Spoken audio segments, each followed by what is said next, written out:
International space station ایک بہت بڑی اسپیس لیبارٹری ہے جہاں ایسٹروناٹ اور سائنٹسٹ خلا میں رہنے اور زیرو گریوٹی کے اثرات کے بارے میں ریسرچ کرتے ہیں۔ اسپیس اسٹیشن پر رہ کر ایکسپیریمنٹ ہمیں خلا کے بارے میں مزید جاننے میں مدد کرتے ہیں۔ انٹرنیشنل اسپیس اسٹیشن یعنی ISS خلا میں انسان کی بنائی ہوئی سب سے بڑی چیز اور ہمارے آسمان میں تیسری روشن ترین چیز ہے۔ یہ اتنا بڑا ہے کہ آپ اسے رات کو دوربین یا بائنوکولر کے بغیر بھی دیکھ سکتے ہیں۔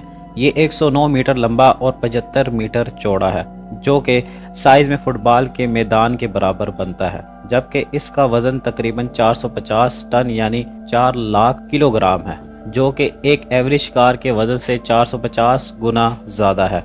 اس اسپیس اسٹیشن کی ٹوٹل سپیس 932 کیوبک میٹر ہے، جس میں تقریباً 2/3 حصہ اکوپمنٹ اور سٹوریج کرنے کے لیے استعمال ہوتا ہے، جبکہ اس کا صرف 1/3 حصہ ہیبیٹیبل ہے، یعنی اسے ایسٹروناٹ کے رہنے کے لیے استعمال کیا جا سکتا ہے۔ یہ اسپیس اسٹیشن اتنا بڑا تھا کہ اسے زمین سے خلا میں لے جانا ناممکن تھا، کیونکہ ایسا کرنے کے لیے آج تک کوئی بھی اتنا طاقتور لانچر تیار نہیں کیا جا سکا ہے جو اسے اسپیس تک لے جا سکتا۔ اسے اسپیس میں پیس بائی پیس لے جایا گیا اور ایسٹروناٹ کے ذریعے اسے خلا میں ہی جوڑا گیا تھا، بالکل ایسے ہی جیسے زمین پر کسی بہت بڑی مشین کو اسمبل کیا جاتا ہے۔ اس ٹاسک کو پورا کرنے کے لیے 40 سے زیادہ اسپیس مشنز لگے تھے۔ اس کا پہلا پیس روس کا ذریعہ ماڈیول 1998 میں خلا میں بھیجا گیا تھا۔ وقت گزرنے کے ساتھ دیگر ماڈیولز کو راکٹوں اور امریکہ کے اسپیس شٹل پروگرام کے ذریعے لانچ کیا گیا تھا، جنہیں ایسٹروناٹ نے کئی مشنز کے بعد ایک ساتھ کنیکٹ کیا تھا۔ یہ اسپیس اسٹیشن تقریباً 402 کلومیٹر کی اونچائی پر زمین کے گرد آربٹ کرتا ہے۔ اس کا آربیٹل پاتھ زمین کی 90% آبادی سے گزرتا ہے اور اس کے سولر پینلز کے سائز کی بدولت اسے شام یا صبح کے وقت پرواز کرتے ہوئے دیکھا جا سکتا ہے۔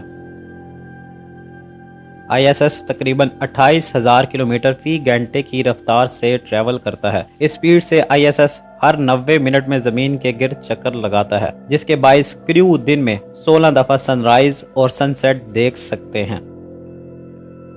ISS شاید اب تک کا بنایا گیا سب سے ایکسپینسو آبجیکٹ ہے۔ 2010 تک اس پر ٹوٹل کاسٹ $150 بلین تک پہنچ چکی تھی، جس میں سے امریکہ نے $58.7 بلین، روس نے $12 بلین، جاپان اور یورپ نے $5 بلین اور کینیڈا نے $2 بلین دیے تھے، جبکہ باقی رقم مختلف اسپیس کرافٹ پر ISS جانے اور واپس آنے والے کمپوننٹس اور ایسٹروناٹس پر لگی تھی۔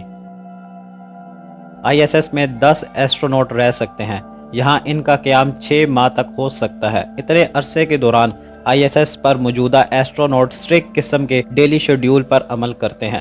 یہ انہیں بتاتا ہے کہ کب اٹھنا ہے، کھانا ہے، ورزش کرنا ہے، کام کرنا ہے، آرام کرنا ہے اور سونا ہے۔ ISS میں 15,000 کیوبک فٹ کی لیونگ سپیس ہے، جو کہ ایوریج کے لحاظ سے کسی گھر میں موجود 3 بیڈ روم سے زیادہ بنتی ہے۔ ISS کا مائکرو گریوٹی انوائرمنٹ روزمرہ کی سرگرمیوں جیسے کہ آپ کا بالوں کو دھونا اور باتھ روم جانا وغیرہ کو زمین کی نسبت کافی زیادہ مشکل بناتا ہے۔ ایسٹروناٹ اپنے بالوں کو صاف رکھنے کے لیے ایسے شیمپو کا استعمال کرتے ہیں جسے اتارنے کے لیے پانی کی ضرورت نہیں پڑتی۔ باتھ روم استعمال کرنے کے لیے انہیں ٹانگوں کے لیے لیگ ریسٹرینٹس کا استعمال کرنا پڑتا ہے، جبکہ ٹوائلٹ خود ایک ویکیوم کلینر کی طرح کام کرتا ہے جو ہوا اور ویسٹ کو سک کر کے اسپیشل ٹینکس میں پہنچا دیتا ہے۔ یہاں ایسٹروناٹ کو روزانہ تقریباً 2 گھنٹے ورزش کرنا پڑتی ہے، جو وہ ISS کے لیے بنائے گئے خاص اکوپمنٹ کا استعمال کرتے ہوئے کرتے ہیں۔ اگر ایسٹروناٹ روزانہ ورزش نہ کریں تو لو گریوٹی کے باعث وہ بہت سارے پٹھوں اور ہڈیوں کو کھو سکتے ہیں۔ اسپیس مشن کے لیے ایسٹروناٹ کے لیے خاص قسم کا کھانا ہوتا ہے، جو کہ ڈسپوزیبل پیکیجز میں ہوتا ہے اور اسے آسانی سے سٹور کیا جا سکتا ہے۔ کچھ فوڈ جیسے کہ براؤنیز کو اسپیس میں زمین کی طرح ہی کھایا جا سکتا ہے۔ جب آپ اسپیس میں ہوں تو آپ کھانے میں نمک نہیں چھڑک سکتے، کیونکہ ایسا کرنے پر یہ تیرنا شروع کر دے گا۔ اس لیے ایسٹروناٹ کو نمک کا ایک خاص لیکوڈ ورژن استعمال کرنا پڑتا ہے۔ جب وہ ISS پر سائنسی تجربات یا مینٹیننس میں مصروف نہیں ہوتے تو ایسٹروناٹ مختلف طریقوں سے ریلیکس اور تفریح کرتے ہیں۔ آپ کے گھروں کی طرح ISS کے تمام آن بورڈ سسٹمز کو بھی بجلی کی ضرورت ہوتی ہے۔